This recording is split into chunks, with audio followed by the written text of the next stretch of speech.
Cuba. Okey. Assalamualaikum warahmatullahi wabarakatuh. Alhamdulillah nahmaduhu wa nasta'inuhu wa nastaghfiruhu wa na'udzu billahi min syururi anfusina min sayyiati a'malina may yahdihillahu fala mudilla lahu wa may yudlil fala hadiyalah. Asyhadu an la ilaha illallah wa la syarika lahu wa asyhadu anna Muhammadan abduhu wa rasuluh.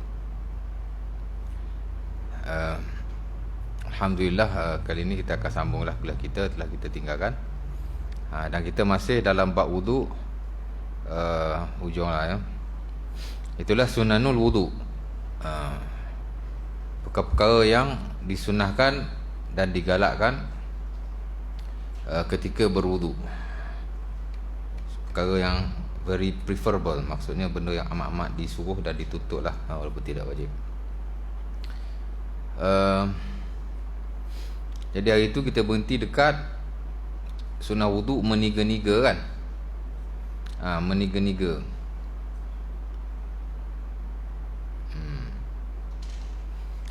Baik, malam ni kita nak masuk yang ke seterusnya, itulah menggosok-gosok. Menggosok-gosok, itulah bila kita berwudu, digalakkan untuk kita menggosok-gosokkan anggota wudu yang kita basuh berkenaan, termasuk mandi juga, ya. Walaupun tidaklah diwajibkan oleh majoriti para ulama, walaupun ada segelintir yang mewajibkannya. Wajib tu maksud dia kalau tidak menyela-nyela, kalau tidak menggosok-gosokkan, maka tidak sah wudu atau mandinya, atau sekurang-kurangnya berdosa, walaupun sah tapi berdosa, ya. Ada sebahagian ulama mensyaratkan gosok, ataupun yang disebut dalam istilah Arabnya ad-dalak. Dalaka yadluku dalkan. Dalk atau dalak maksudnya dia kena gosok lah anggota badan dia. Dan Al-Imam An-Nawawi rahimahullahu ta'ala menyatakan majoriti para ulama tidak mensyaratkan gosok lah. Ittafaqa al-ulama ala annahu la yushtara ad-dalak fi ghasli a'dha'il wudu, ataupun fil wudu wal ghusl. Telah sepakatlah para ulama, yang ni majoriti lah, bahawa menggosok-gosokkan anggota wudu ketika berwudu atau mandi wajib itu tidak diwajibkan, tidak disyaratkan. Washtarata Malik wal Muzani, tapi dua orang imam ini dia kata mensyaratkannya, di mana kalau tidak menggosokkan tidak sah wudunya. Itulah Al-Imam Malik rahimahullahu ta'ala, Malik bin Anas, Imam Malik lah, dan juga Al-Imam Al-Muzani rahimahullahu ta'ala. Al-Muzani anak murid Al-Imam Asy-Syafi'i rahimahullahu ta'ala. Al-Muzani ni memang terkenal, ada banyak pendapat beliau yang tidak selari dengan Al-Imam Asy-Syafi'i, walaupun dia anak murid kanan Al-Imam Asy-Syafi'i, antara periwayat barulah Al-Imam Asy-Syafi'i ketika berada di Mesir. Bahkan buku Mukhtasar Al-Muzani adalah buku daripada tulisan beliau, ringkasan Muzani itu kan. Buku Imam Syafi'i yang sampai kepada kita ada beberapa, antaranya itu daripada riwayat beberapa orang, antaranya Ar-Rabi' bin Sulaiman. Ada Mukhtasar Al-Muzani, itu daripada tulisan Al-Muzani, daripada riwayat Al-Imam Syafi'i rahimahullahu ta'ala. Buku Imam Syafi'i tapi nama Al-Muzani, pasal dia riwayat Al-Muzani. Muzani ambil daripada Al-Imam Syafi'i, lantas dia menulisnya, mengumpulkan riwayat-riwayat Al-Imam Asy-Syafi'i dan fiqh beliau dalam buku berkenaan. Satu lagi Al-Buaiti, sama juga Mukhtasar Al-Buaiti, juga buku Al-Imam Asy-Syafi'i. Buku Al-Buaiti yang menghimpunkan riwayat-riwayat dan fiqh Al-Imam Asy-Syafi'i rahimahullahu ta'ala. Jadi nak sebut Al-Muzani. Buku induk mazhab Syafi'i antaranya ialah Mukhtasar Al-Muzani, ringkasan Al-Muzani, fiqh Al-Imam Syafi'i yang diriwayatkan oleh beliau. Tapi Al-Muzani sendiri banyak hal tak selari dengan Al-Imam Asy-Syafi'i rahimahullahu ta'ala. Dia periwayat mazhab, dia periwayat Imam Syafi'i, tapi dia banyak yang tak selari. Sehingga kalau kita belajar fiqh secara menyeluruh, kita akan dapati Al-Muzani memang banyaklah pendapat beliau yang tidak selari, antaranya ad-dalak ni lah. Menggosok-gosokkan, di mana dia mensyaratkan. Baik. Asas kepada perkara ini ialah hadis yang diriwayatkan daripada Abdullah bin Zaid yang diriwayatkan dalam sebahagian buku As-Sunan, antaranya dalam Sunan Al-Baihaqi dan selainnya. Katanya kana utiya Rasulullah bi sulusai al-mud faja'ala yadluku zira'i. Nabi berwuduk dengan 1/3 mud. 1/3 bekas. Mud ni bekas. Cupak. Bekas yang sebesar cupak. Cupak lah, cupak mud. Nabi dibawa datang 2/3 cupak air untuk berwuduk, dan ketika berwuduk Nabi menggosok-gosokkan anggotanya. Faja'ala yadluku dhira'i, dan dia menggosok-gosokkan anggotanya. Jadi disunahkan kerana Nabi melakukannya, tapi tidak diwajibkan oleh majoriti kerana tidak ada perintah dalam hal yang berkenaan. Sementara dalam hadis-hadis yang banyak tidaklah dinyatakan gosok itu dilakukan oleh Nabi SAW dan para sahabat secara rutin. Tak adalah kata asal ada hadis wuduk je ada gosok, asal ada hadis wuduk je ada gosok, asal ada gosok je ada hadis wuduk. Mungkin akan ada ulama yang kata wajib lah. Dan saya tak pastilah dalil Al-Imam Malik, Al-Imam Al-Muzani yang mewajibkan, wallahu ta'ala alam. Tapi di atas prinsip isbagh al-wudu, menyempurnakan wudu, gosok tu amat-amat digalakkan. Sebab itu ulama-ulama Syafi'i antaranya menyatakan walaupun tidak wajib, tapi dia untuk isbagh al-wudu, menyempurnakan wudu. Menyempurnakan wudu ni wajib, kan? Asbiril wudu wa khalil bainal asabi' wa balik fil istinsyaq illa an takuna sa'iman. Nabi kata sempurnakanlah wudu, asbiril wudu. Dah banyak hadis bila Nabi sebut tentang wudu, asbiril wudu, asbiril wudu, sempurnakan wudu, sempurnakan wudu. Sempurnakan wudu tu wajib lah. Dan antara salah satu cara menyempurnakan wudu ialah dengan menggosok-gosoknya.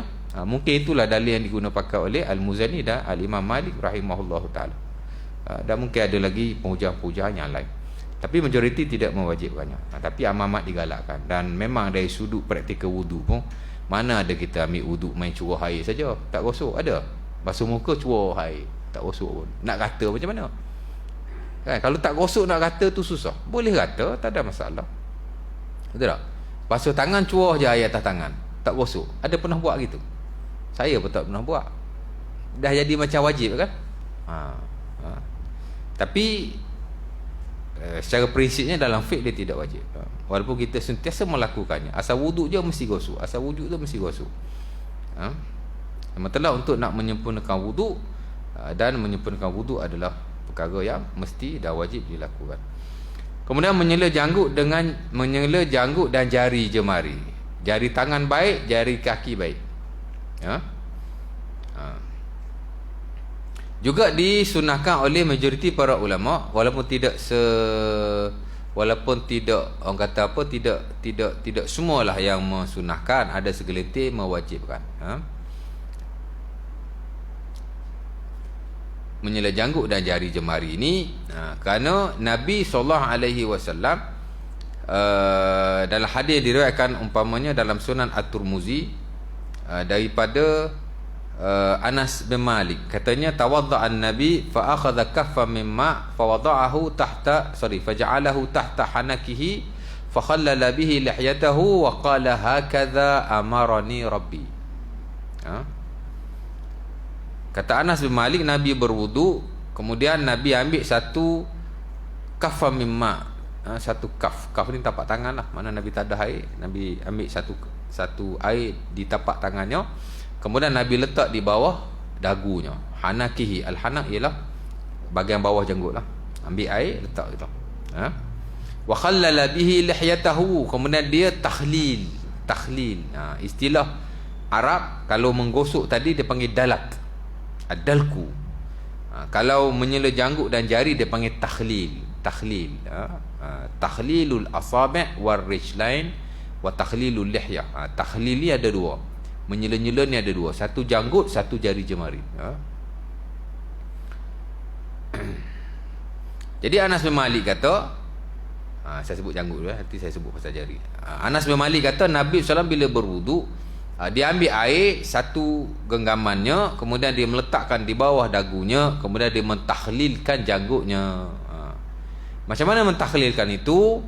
Kata ulama antaranya Syekh Ibnu Utsaimin, dia kata boleh jadi dengan menyerapkan air ke dalam janggutnya. Bila dia ambil air tu, dia serapkan ke dalam janggutnya macam tu. Serapkan ataupun dia menyisir-nyisir janggutnya dengan jarinya. Boleh berlaku as long as menyerapkan air ke dalam janggut dengan tapak tangan tadi.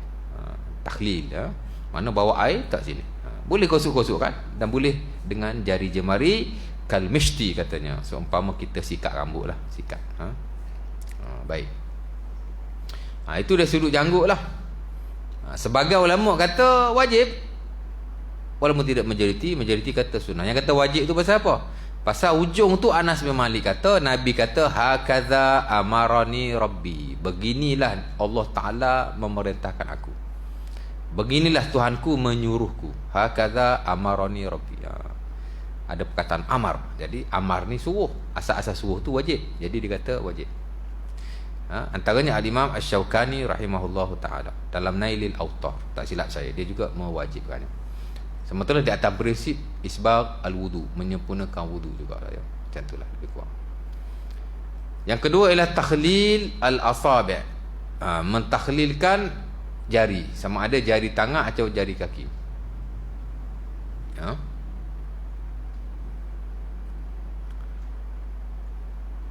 Juga disunahkan oleh majoriti, segelintir mewajibkannya, kerana Nabi SAW bersabda, antaranya adalah hadis Abi Dawud daripada Ibnu Abbas, idza tawadda'ta fakhallil asabi' yadaika wa rijlaika. Nabi kata bila kamu berwudu, maka takhlilkanlah jari jemari tanganmu dan kakimu. Itu perintah, dan perintah asalnya wajib. Sebab tu dia mewajibkan. Adapun majoriti kata tak wajib, sebab tidak semua hadis-hadis yang meriwayatkan tentang wudu ada menyela-nyela jari. Jadi dia kata tidak wajib, majoriti. Apa maksudnya? Mana bila kita berwudu, kita bukan sekadar menggosok-gosokkan tangan kita, tapi hendaklah kita menyela-nyelakan jari kita begini. Itu mana takhlil. Tak ada syarat kita gosok satu persatu jari kita. Cukup dengan celah-celah jari. Dan dulu saya pernah baca masa kita belajar khisalul fitrah. Khisalul fitrah. Ingat tak? Dulu saya ada baca hadis Aisyah radhiyallahu taala anha tentang 10 fitrah. Kata beliau, kata Nabi SAW, hadis Sahih Bukhari dan Muslim daripada Aisyah, ashrum minal fitrah, 10 adalah fitrah. Disebutlah satu-satu qassus syarib i'fa'ul lihyah. Macam mana hadis tu? Qassus syarib i'fa'ul lihyah, qassu al-azafir, kemudian as-siwak, kemudian al-istinsyaq. 5. Kemudian disebut lagi natful ibti, ghuslul barajim, halaqul anah, natful ibti, wa nasitul ashirah illa an takuna al-matmadah. Jadi 10 lah. Ujung tu dia sebut. Bukan yang ujung, yang ke-9. Dia kata fitrah ni ada 10. Saya dah hurai hadis ni dulu ni. Yang ke-9 tu dia kata, bukan ke-9, yang ke-8 ghuslul barajim. Ghuslul barajim, membasuh al-barajim. Al-barajim ni ialah celah-celahan badan kita yang boleh menyebabkan air tidak sampai. Antara ialah celah jari jemari, lubang-lubang kat badan kita, lubang pusat, lubang telinga dan seumpamanya. Itu disebut al-barajim. Jadi mencuci tempat-tempat tersembunyi pada badan adalah fitrah. Jadi majoriti kata tak wajib, kerana menyela-nyela jari termasuk dalam fitrah. Dan hadis fitrah itu macam tak wajib lah. Sementara tidak semua hadis-hadis yang menyebut tentang sela jari jemari ini ada dalam hadis wudu. Jadi kata tak wajib, tapi segelintir kata wajib di atas hadis itu, perintah. Idza tawadda'ta fakhallil baina asabi' yadaika wa rijlaika. Ini kita kadang-kadang miss, kita tak buat. Kita ada sekadar basuh tangan saja tapi tidak menyela jari. Jadi starting from today kita jarilah. Bila kita dah wuduk tu 3 kali 3 kali, cela. Boleh sela semasa membasuh tangan satu persatu, boleh sela setelah kita basuh tangan kanan, basuh tangan kiri, at the end kita selakan jari kita. Boleh, kena buat. Bukan kena buat lah, mana kata satu galakan, satu sunnah. Dan kalau kita buat, tak timbul isu lah, wajib tak wajib. Dia isu dia bila kita meninggalkan yang diwajibkan oleh sebahagian para fuqaha. Sebab itu dalam usul al-fiqh dia ada satu bab dipanggil al-khuruju minal khilaf mustahab. Dan Al-Imam Izzuddin Ibnu Abdissalam dalam Qawaid al-Ahkam menyebut kaedah itu. Kemudian disambunglah oleh ulama-ulama yang lain. Keluar daripada khilaf itu mustahab. Jika ada sebahagian ulama mewajibkan, ada sebahagian mensunahkan. Jadi kalau boleh kita buat. Jadi bila kita buat, kita dapat sunnah dari sudut orang yang mensunahkan, dan kita keluarlah daripada wajib orang yang mewajibkan. Jadi amat-amat digalakkan kan. Nampak? Jadi satu kaedah yang bagus lah, tapi tak boleh dipraktikkan dalam semua hal, sebagian besar perkara, especially yang melibatkan ibadat-ibadat khususiyah seumpama ini. Jadi khilaf antara takhlil ni, ada yang kata wajib, ada yang kata sunnah. Bila kita buat, dia lepas kedua-duanya. Itu satu pendekatan yang bagus lah, ya. Tidak bercakap, juga disunahkan oleh sebahagian para ulama, tapi wallahu ta'ala alam, saya tak pasti dalilnya, tapi majoriti ulama memakruhkan bercakap-cakap. Antara pentaklilan, taklil ni maksudnya sebab lah. Bila kita berwuduk dalam keadaan kita bercakap-cakap, especially perkara yang tidak ada kena-mengena, ataupun perkara yang penting, ataupun benda yang tidak melibatkan uzuran, dia akan menyebabkan kita lari fokus daripada wuduk, dan boleh menyebabkan wuduk kita tidak sempurna. Sebagian ulama kata makruh, sebagian ulama kata tarkil aula, meninggalkan yang aula, yang afdal. Jadi hatta Imam Nawawi kata dalam syarah Sahih Muslim ataupun dalam Al-Majmu', dia kata min masnunatil wudu' wa mustahabbatiha alla yatakallam li ghairi hajah. Antara perkara yang disunahkan dan digalakkan dalam berwuduk ialah dia tidak berkata-kata tanpa hajat. Dan itu juga disebut oleh Al-Imam Al-Qadhi Iyad dalam syarah Sahih Muslim, Al-Mun'im syarah Sahih Muslim, dan dia mengatakan majoriti ulama memakruhkan jika kita bercakap-cakap ketika berwuduk. Dan Ibnu Utsaimin, dia pernah ditanya dalam fatwa dia lah, Nur Al-Darbi, dia pernah ditanya tentang isu ini. Hal yukrah idza yatakallama al-mutawaddi, adakah makruh jika seseorang yang berwuduk itu berkata-kata? Dia kata la yakrah illa annahu yushghil 'anil wudu. Tidak makruh katanya, melainkan dia akan menyebabkan kita sibuk daripada berwuduk. Maksud kata macam tak baguslah. Tapi nak kata betul-betul qat'i khilaf, betul-betul qat'i makruh, Allah Ta'ala alam. Tapi amat tidak baguslah, ya. Kalau boleh kita ambil wuduk, kita fokus kepada wuduk, itu lebih baik, ya. Dan kita tak dapati dalam semua buku fiqh yang memakruhkan bercakap ni, ada buku fiqh dia tak sentuh pun cakap ni, tak sebut pun. Tapi ada sebahagian buku fiqh yang besar, antaranya Al-Majmu' lah, An-Nawawi, dia sebut makruh. Jadi sebaiknya kita elakkan. Saya masukkan jugalah. Baik, jimatkan air, ini saya dah ulas dulu. Merujuk pada beberapa hadis Nabi SAW, hadis Abi Dawud daripada Abdullah bin Mughaffal, hadis Al-Baihaqi daripada Arabi, yang Nabi kata hakadzal wudu faman zada au naqasa faqad asaa wa ta'adda wa zalama. Nabi bila berwudu bertiga-tiga, Nabi berkata inilah wudu, dan sesiapa yang mengurangi atau melebihkannya, maka dia telah membuat perkara yang buruk, dia telah menzalimi dan dia telah melampaui batas. Jadi amat-amat digalakkan untuk kita tidak membazir air, especially kalau air itu bukan air kita punya, air surau, air masjid kan. Kalau air rumah kita pun makruh ataupun tak baguslah. Air wakaf-wakaf, air sumbangan orang seumpama itu lebih-lebih bagi tidak bagus. Ada sahabat anak dulu tapi dah meninggal, muda orangnya, dia 24 25 meninggal macam itulah, ya. Bila nak ambil wudu, buka paip tutup paip, buka paip tutup paip. Orang cakap apalah dia nak ambil wudu macam tu, padahal dia buat tu betul. Pernah buat? Tak pernah kan. Kita malu nak buat macam tu, buka slow je lah. buka tutup kan rosak pula kepala baik tu kan, satu hal pula lah. Masing-masing lah dia nak buat macam tu, dia punya masalah kan. Dan dia belajar, jadi nak jimatkan air,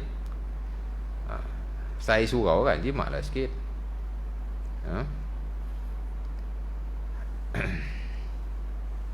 Dan saat berwudu, dia berwudu dan dia melebih-lebihkan air, maka Nabi berkata kepadanya, mahadha al-israf ya Sa'ad, kenapa guna air yang lebih wahai Sa'ad?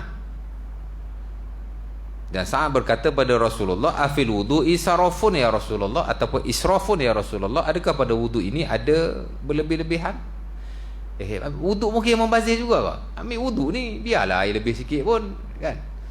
Nabi kata walau kunta ala nahrin jarin. Dia tetap dikira berlebih-lebihan, membazir, walaupun kamu berwudu di tengah-tengah air yang sungai yang mengalir.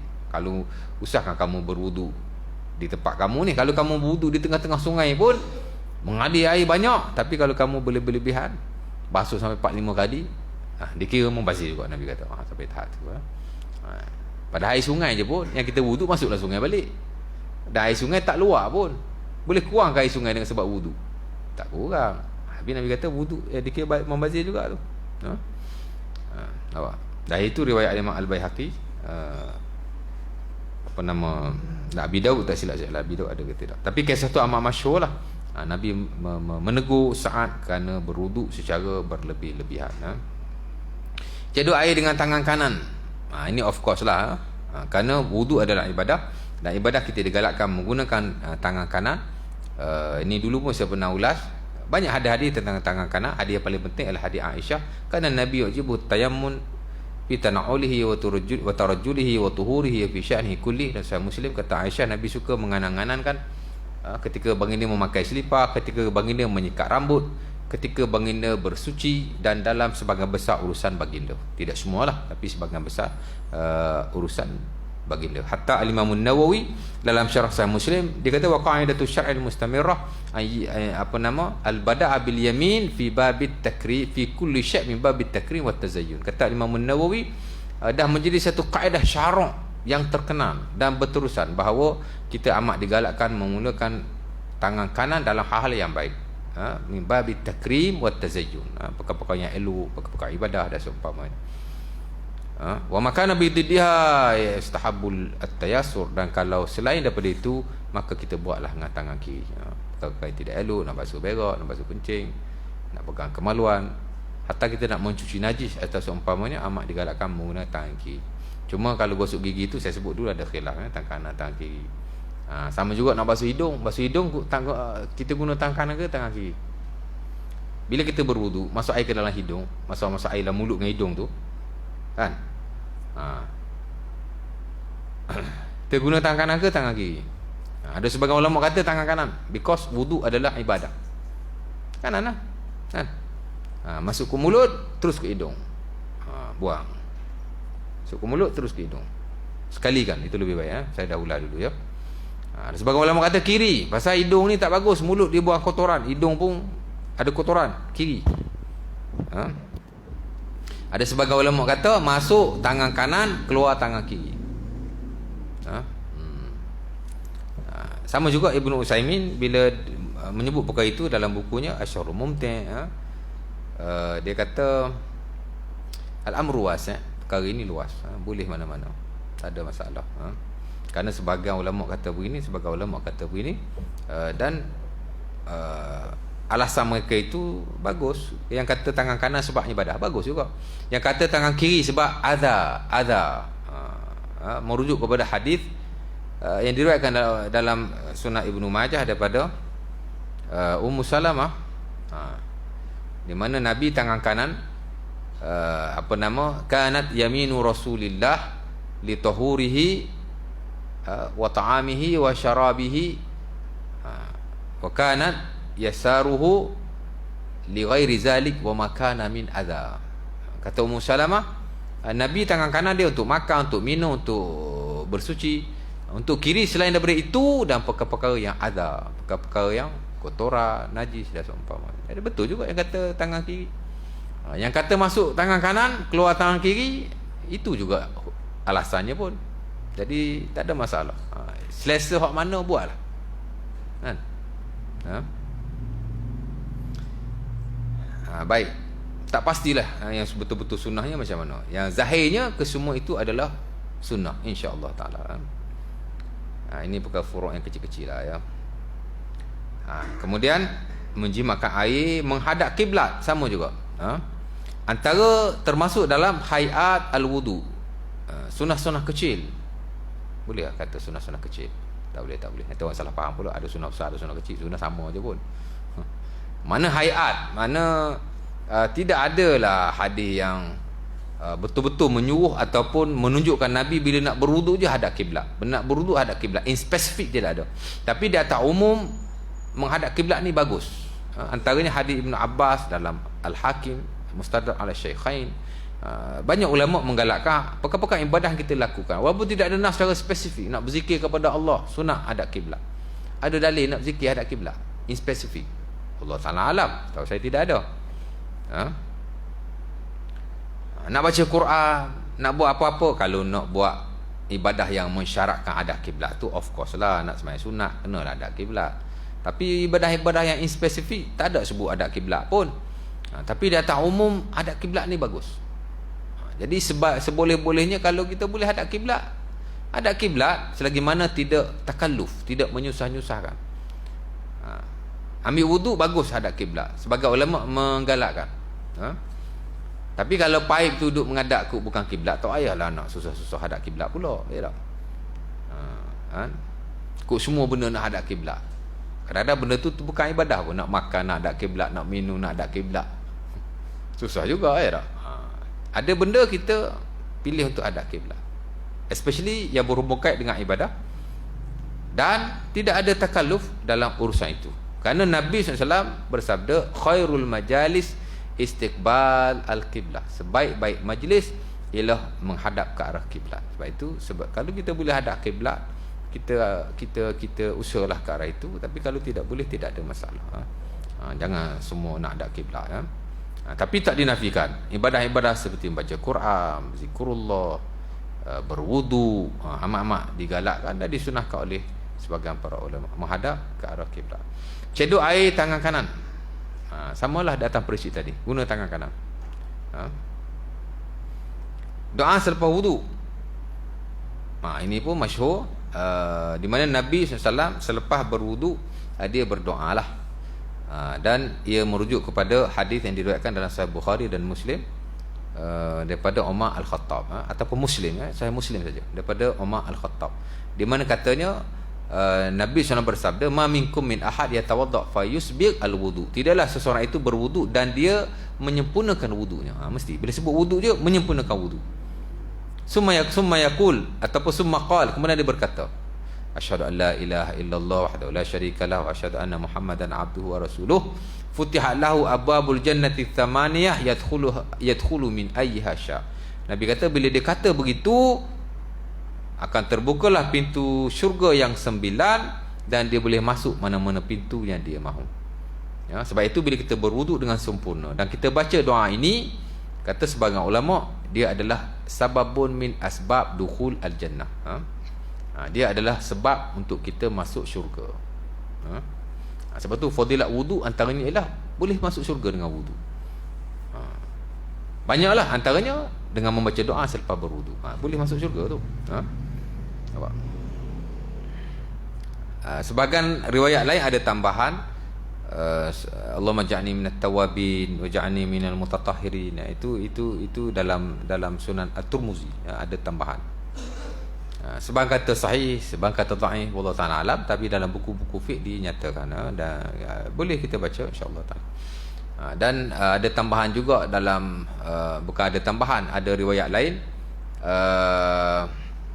dalam Sunan dalam Mustadrak Al-Hakim ala Syaikhain daripada Abu Sa'id Al-Khudri, di mana Nabi membaca doa subhanakallahumma bihamdika wa subhanakallahumma bihamdik asyhadu an la ilaha illa anta wa astaghfiruka wa atubu ilaik. Man tawaddaa summa qala Subhanakallah bihamdika wa tabarakasmuka. Itu iftitah. Subhanakallah, subhanakallah. Macam mana tadi saya baca? Subhanakallah subhanakallah marabbat. Subhanakallah macam mana? Lagi baca pun tak ingat juga. Subhanakallahumma wa bihamdika asyhadu an la ilaha illa anta wa astaghfiruka wa atubu ilaik. Kutiba lahu fi raqqin summa tubi'a bi taba' fala yuksar ila yaumil qiyamah. Bila dia berkata begitu, akan ditulis di sebuah buku dan ditutupi buku itu dan tidak akan dibuka melainkan pada hari kiamat. Mana dapat pahala yang besar. Allah Taala simpan. Esok Allah Taala buka. Jadi kalau kita baca asyhadu an la ilaha illallah wahdahu la syarikalah, asyhadu anna Muhammadan abduhu wa rasuluh, okey. Dapat pahala sunnah. Kalau kita tambah Allahumma ja'alni minat tawabin waj'alni minal mutatahhirin, insya-Allah sunnah juga. Kemudian kalau kita tambah subhanakallah bihamdi, kita baca semua. Okey. Kita baca sebahagian, kata An-Nawawi hasalalahu ba'dus sunnah, dapatlah sebahagian sunnah. Tapi kalau kita baca kesemuanya, diharuskan oleh para ulama. Boleh baca sebahagian, satu riwayat, dua riwayat, boleh baca ketiga-tiga riwayat yang ada. Tak ada masalah. Boleh baca secara bersilih ganti. Mungkin kita wuduk ni kita baca hak ni, wuduk sana kita baca hak tu saja, tapi amat-amat digalakkan kita baca kesemuanya. Terutama hak mula-mula tadi, kerana ia adalah sunnah yang disepakati dan diriwayatkan secara sahih dalam Sahih Muslim. Hak itulah hak umat, asyhadu an la ilaha illallah wahdahu la syarikalah, asyhadu anna Muhammadan abduhu wa rasuluh. Kalau boleh jangan tinggal. Boleh nak angkat tangan, boleh tak nak angkat tangan. Nampak? Kerana tidak ada riwayat doa itu dibaca dengan mengangkat tangan. Dan hak ehwal angkat tangan ni, kalau ada riwayat Nabi angkat tangan, sunnah angkat tangan secara khusus. Kalau ada riwayat Nabi larang angkat tangan, tak boleh angkat tangan. Tapi kalau tak ada riwayat Nabi mengangkat tangan, boleh angkat tangan dan boleh untuk tidak angkat tangan. Melihat kepada keadaan dan situasi, dan tidak dirutin atau dilazimi seumpama ia satu sunnah yang dituntut pada waktu itu. Jadi tak ada masalah, boleh angkat tangan. Dan begitulah dalam hal-hal kesemua zikir yang diriwayatkan. Zikir masuk masjid, keluar masjid, apa-apa zikir lah ya. Mana once a while kita nak angkat tangan boleh, kerana tidak ada larangan. Dan dia boleh termasuk dalam umum sunnah mengangkat tangan ketika berdoa. Kerana sebagai zikir, memang dia adalah zikir doa. Dia doa, dia zikir tapi dia doa. Macam nak masuk masjid, zikir sebelum masuk masjid, tapi dia doa. Jadi mana-mana doa boleh untuk kita angkat tangan. Itu yang disebut oleh Ibnu Utsaimin jugalah dalam Asy-Syarhul Mumtah. Tu kata kita Wahabi tu duk baca Ibnu Utsaimin aja. Kita baca semua, tak baca dia seorang. Kita baca buku beliau untuk cross. Dia panggil cross apa? Untuk cross revision, mana untuk kita buat perbandingan.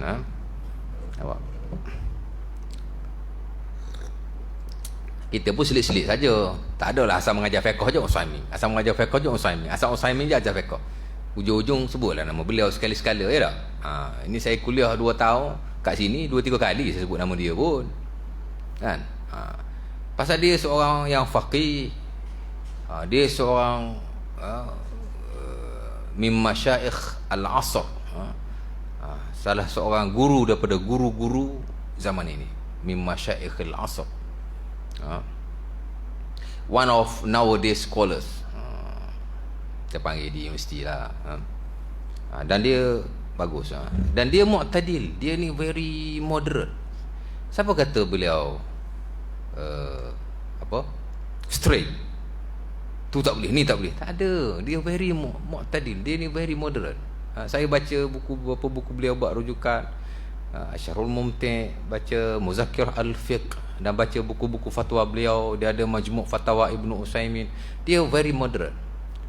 Cuma tak dinafikan lah perkara-perkara yang bersabit dengan bid'ah ni, dia very strict lah. Tapi hak awal fiqh, sebab kita bidang fiqh, dia very moderate. Kalau nak kira dengan Ibnu Taimiyah, saya lihat dia lagi moderate, lagi lembut, lagi bersederhana. Berlebihan tidak, loose pun tidak, longgar, very in the middle. Sebab tu saya suka. Dan dia yang penting boleh membuka minda kita dalam hak ehwal yang melibatkan hukum, especially dalam hal-hal perkara yang khilaf lah, perkara-perkara furu' dan seumpamanya. Tapi kalau orang tu dah ada sentimen tu, masalah kan.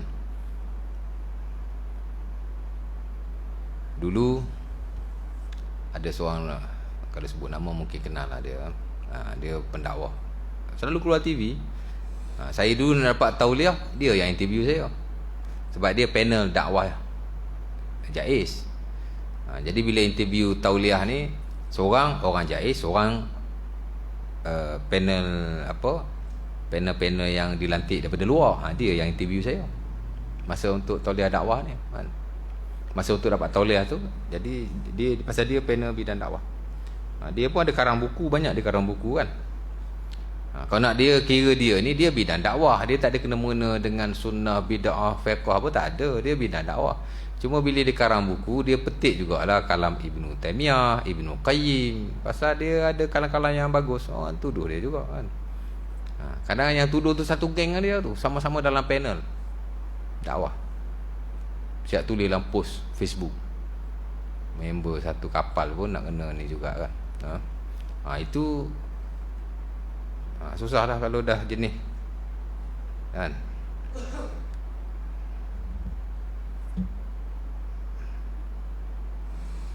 Tahu siapa? Dr. Roslan. Dr. Roslan, dia kan belajar di Saudi. Dia tak ada doktor lagi kot. Dah doktor dia. Tahu saya dia tak ada doktor lagi, Ustaz Roslan kan, kenal. Dia kan selalu keluar TV kan. Dia belajar di Saudi. Dia dakwah bagus lah ya. Bagus. Oh lah, naik syak lah weh. Ingat nak habiskan ni hak ni. Kena cepat sikit ya. Okey, syarat sah wudu, terputus apa yang mewajibkannya. Dia panggil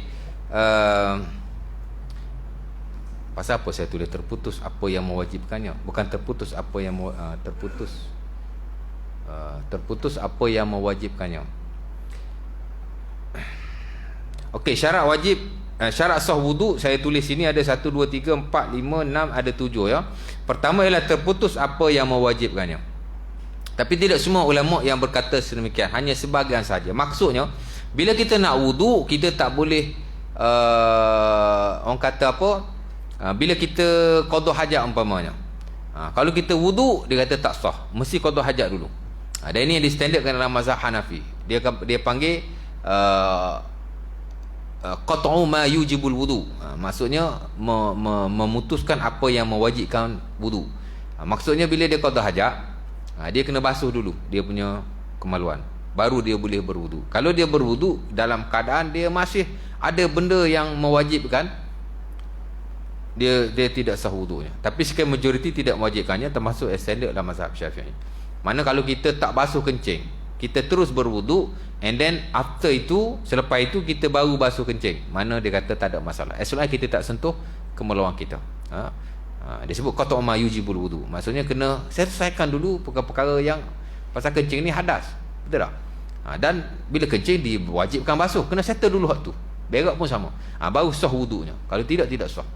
Tapi tidak semua lah ya. Ada segelintir kata tak ada syarat. Tapi saya masukkan juga, pasal dalam buku-buku fiqh moden, especially fiqh sunnah yang dikarang oleh ramai lah, dia mewajibkan apa nama tu, buku fiqh sunnah Wahid Salam Bali, dihuraikan oleh Al-Azazi, apa nama siapa tu, Hidayah Mutanazih tu, dia kata wajib. Tamamul Minnah dikarang Syekh Al-Azazi. Dia satu buku fiqh yang bagus tu, dapat anugerah di Mesir, one of the best book in term of fiqh sunnah. Ada terjemahan Melayu, boleh download kat internet. Cuma saya tak baca lah yang Melayu tu. 4 jilid. Dia buku bagus. Dia dapat anugerah, lah buku fiqh sunnah yang bagus kerana pendalilannya. Baguslah untuk kita buat cross checking lah dengan masa-masa yang ada.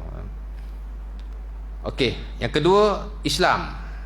Patut Islam dulu tu. Macam mana saya buat waktu nombor 1? Islam memang syarat kepada mana-mana ibadah khususiyah.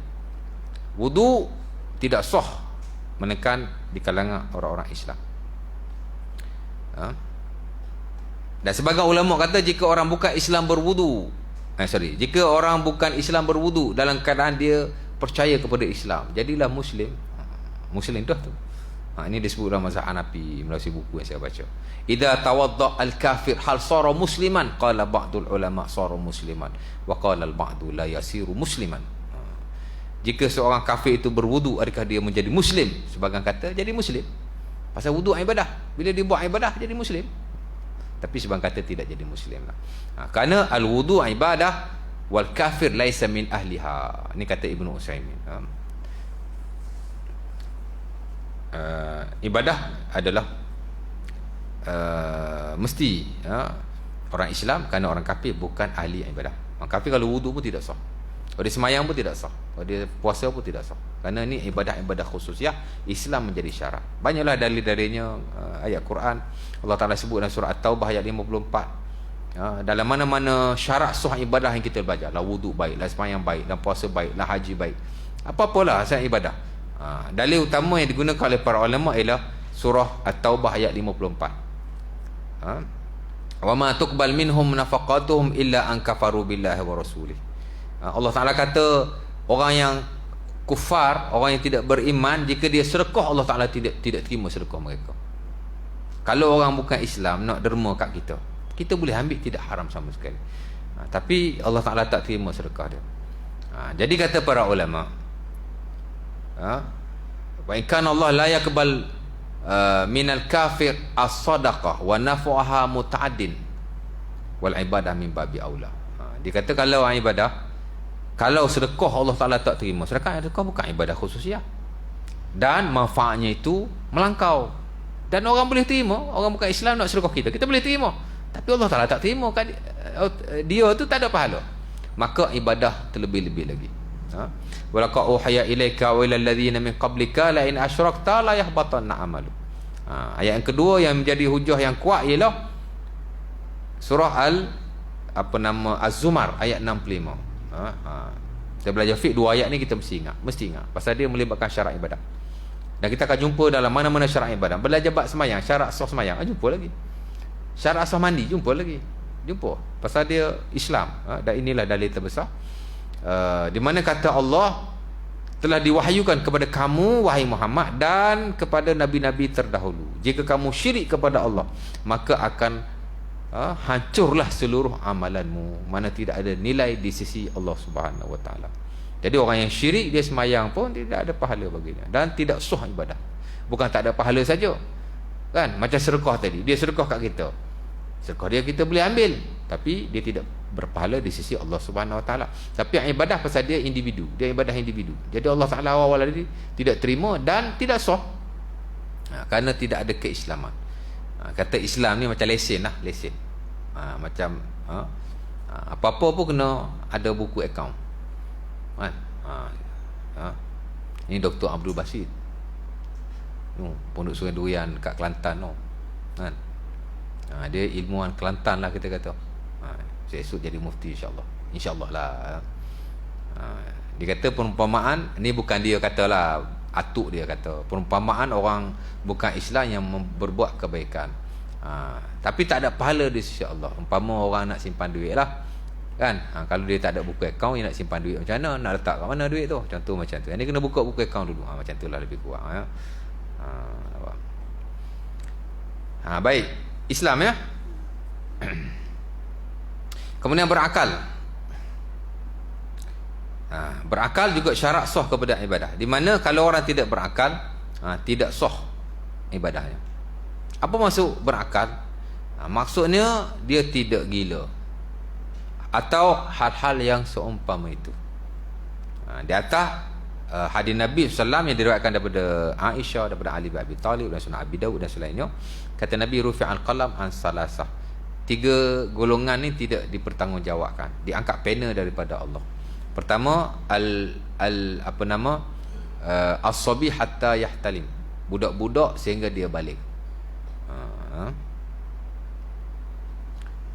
Yang kedua, tapi budak-budak dia sah, cuma tak wajib. Yang kedua, an-naim hatta yastaiqiz, orang yang tidur sehingga dia jaga. Dan yang ketiga, Nabi kata al-majnun hatta yufiq, orang gila sehingga dia sedar. Jadi orang gila dan hilang akal seumpama itu tidak sah ibadahnya. Mesti dia berakal. Orang puasa tiba-tiba gila, batal puasanya. Qada wajib qada, tak wajib qada, khilaf para ulama, tapi puasa dia batal. Begitu juga orang pengsan di sisi sebagian para ulama. Tapi gila confirm batal puasa. Jadi mesti berakal. Berakal pun sama. Banyak hal kita akan jumpa berakal ni dia satu induk lah dalam agama, di mana Islam ni betul-betul meraihkan akan hak ehwal keakalan manusia, di mana kalau orang tak berakal dia tidak terkena hukum syarak. Bukan hanya hak ehwal ibadah khususnya seumpama ini, tapi hal-hal yang lain juga sama kan. Orang gila dia bunuh orang, dia tak dibunuh balik. Orang gila pergi curi duit orang, dia tak boleh dipotong tangan. Kerana al-junnah, gila ni dia menjadi manik mim mawani' asy-syariah. Dia jadi satu penegah di antara penegah-penegah syarak, baik ibadah baik, muamalah baik. Kan? Sebab tu kalau jumpa orang gila lagi jauh-jauh. Kan dia belasah kita, dia gila kan. Kemudian niat. Niat ni saya dah banyak bincang dulu. Sebahagian letak dekat syarak, sebahagian letak dekat rukun. Imam Al-Ghazali cenderung mengatakan bahawa niat bukan rukun, tapi dia syarat sah. Air suci menyucikan. Of course lah, bila kita berwuduk mesti air mutlak. Ajma'u ala anna ma al-wird, ma asy-syajar, ma macam mana tu? Ajma'u ala anna ma al-wird wa ma asy-syajar.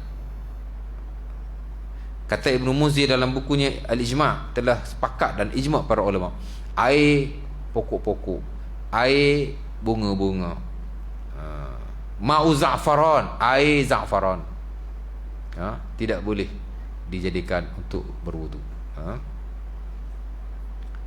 Dan dia kata ajma'u ala anna al-wudu la yu'zi illa bima mutlaq yaqa alaihi ismul ma'. Telah ijma' para ulama tak boleh berwudu melainkan air mutlak, yang mana dia mesti betul-betul air yang mutlak lah. Menghilangkan apa yang menghalangnya, ini pun penting juga. Di mana bila kita berwudu mesti menghilangkan apa-apa halangan yang ada pada anggota wudu. Dia panggil izalatu ma yamna wusulah. Izalatu ma yamna wusuluh. Menghilangkan apa-apa yang boleh menghalang wudu daripada sampai ke tempat anggota wudu. Tak boleh ada. Bila kita membasuh muka umpamanya, di muka kita tak boleh ada perkara yang menghalang daripada. Sebab itu isu bila orang wanita bila dia bermakeup, ada makeup tu tak serap air, tak boleh lah. Sekarang ada makeup yang mesra sunnah. Mesra apa dia panggil? Mesra wudu. Ada makeup mesra wudu, ada bedak mesra wudu. Saya je pandai tu. Tapi ada baca juga kan. Pasal tak boleh ada halangan ke atas anggota wudu yang kita wudukan. Mesti air sampai kepada kulit kita. Melainkan jika ada halangan-halangan yang memang tak boleh, tidak, baru tak apa. Kan? Kat tangan kita ada luka, tak boleh kena air, itu tak apa. Sementara atas luka tadi ada tampalan atau seumpamanya. Itu perbahasan yang lain yang kita akan bincang dalam bab selepas ini. Lepas nanti adalah bab tu. Halangan seumpama itu tidak ada masalah. Atau seumpama orang yang pakai al-jabirah, pakai apa? Dia panggil apa tu? Pakai belat. Orang Kelantan kata belat. Sini tak tahulah panggil apa. Patah tangan dia taruh simen kan. Nak wuduk je dah. Itu tak apalah halangan seumpama itu, boleh jadi ganti dengan tayamum atau seumpamanya, adalah perbincangannya. Tapi halangan-halangan seumpama itu tidak diiktibarkan kerana ada solusi yang lain. Ini bermaksud halangan-halangan boleh dihilangkan. Ataupun yang tak ada kena-mengena pun, betul tak? Kat tangan kita kena apa contohnya? Kena gam yang tak serap air, yang kuat, gam cak gajah lah. Betul? Tak boleh ya. Ataupun boleh jadi ni berlaku juga, kita siang ikan, sisi ikan ada kat tangan kita, air tak sampai. Boleh jadi tak sampai. Sampai tak? Tak sampai. Jadi pastikan tangan kita mesti tak ada benda-benda seumpama itu. Dah wudu lah, tengok ada sirip ikan 2-3 keping. Alamak. Wudu balik lah. Nak buat macam mana kan? Contohlah. Mesti menghilangkan. Makruh wudu boleh berlebihan menggunakan air. Kita dah ulas sebelum ini. Melebihi 3 kali, kita dah ulas juga. Meninggalkan apa yang disunahkan. Ini penting. Bila kita meninggalkan apa yang disunahkan, dia termasuk ataupun ia menjadi makruh lah di sisi majoriti para ulama. Dalam mana-mana hak ibadah khususnya, wuduk baik, semayang baik, mesti kita ikut betul-betul apa yang disunahkan, apa yang disyariatkan. Jikalau kita meninggalkannya, maka dia panggil apa? Kita meninggalkan keafdalan dan kesunahan itu, tapi tidak membatalkan wuduk lah. Sehingga kata Imam Nawawi bila dia ulas tentang takhlil, ujung tu dia kata faman khalafaha faqad fatahul fadlu wa sahha wudu. Kalau kita tak buat benda-benda sunnah seumpama ini, wuduk kita sah, cuma pahala kurang lah. Kenapa? Kerana kita tidak kerana kita meninggalkan apa yang disunahkan oleh Nabi. Meninggalkan yang disunahkan makruh lah. Meninggalkan apa yang disunahkan makruh. Apa yang disunahkan di sini maksudnya apa yang disunahkan dari sudut fiqh lah. Kerana sunnah kan ada dari sudut fiqh, dari sudut itu, dari sudut ini. Sunnah dari sudut fiqh, mana perkara yang wajib, yang tidak wajib tapi digalakkan. Kalau kita tinggalkan, dia jadi makruh. Jangan habislah. Tu sifat wuduk tu ulanganlah kepada yang sebelum ini. Bismillah, bersiwak, basuh muka, tangan 3 kali, berkumur sambil wuduk. Bersiwak sebelum wuduk boleh, selepas wuduk boleh, as long as kita bersiwak ketika berwuduk. Tapi sebaik-baiknya yang disebut dalam buku-buku fiqh ialah sebelum kita memulakan wuduk. That is the best. Kerana Nabi SAW menyebut, laula ana syukka ala ummati la amartahum bisiwak inda kulli salatin ma'a kulli wudu. Hadis Ahmad daripada Abi Hurairah. Saya pernah baca hadis ini. Nabi kata, sesiapa kalau aku tidak menyusahkan umatku, aku akan menyuruh mereka bersiwak ketika solat dan bersama dengan wudu, ketika berwudu. Jadi bila-bila masa, sebelum, ketika berwudu dan juga selepas berwudu. Kita nak siwak ketika komo boleh, basuh tangan, siwak komo. That is the best. Boleh juga. Mana-mana lah. As long as kita bersiwak semasa berwudu. Basuh kedua tapak tangan 3 kali, berkumur, kemudian basuh muka 3 kali, basuh tangan siku, menggosokkan dahulu tangan kanan, kemudian kiri, sapu kepada keseluruhan. Basuh telinga dengan air yang baru 3 kali. Ini mazhab Syafi'i lah. Saya sebut dulu, yang afdal ialah basuh telinga sekali dengan basuh kepala. Kerana tidak ada hadis yang sahih Nabi menyapu telinga dengan air yang baru. Saya nukilkan itu kalam Al-Imam Ibn Qayyim dalam Zadul Ma'ad. Lam yathbut anna Nabi akhadha lahuma ma'an jadida. Nabi tak pernah ambil air yang baru untuk membasuh telinganya. Sebab itu bila kita basuh kepala tu, sapu dengan telinga sekali. Dan saya dah baca hadis hadis apa tu? Hadis Abdullah bin Zaid atau hadis Ibn Abbas. Akhir sekali basuh kaki 3 kali, dimulai kanan, gosok sambil menyela jari kaki, doa selepas wuduk, akhir sekali ialah solat sunat wuduk. After kita wuduk, digalakkan untuk kita sembahyang sunnah.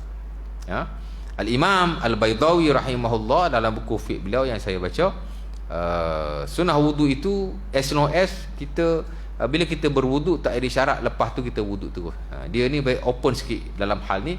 Dia kata boleh kita semayang pada bila-bila masa as long as kita belum semayang apa-apa semayang lagi. Mana kata kalau kita dah ambil wuduk sejam dah, kita masih boleh semayang sunat wuduk. Kerana sunat wuduk ni dia termasuk dalam semayang sunnah yang bukan semayang sunnah yang ni lah. Mana kata dia kata boleh open.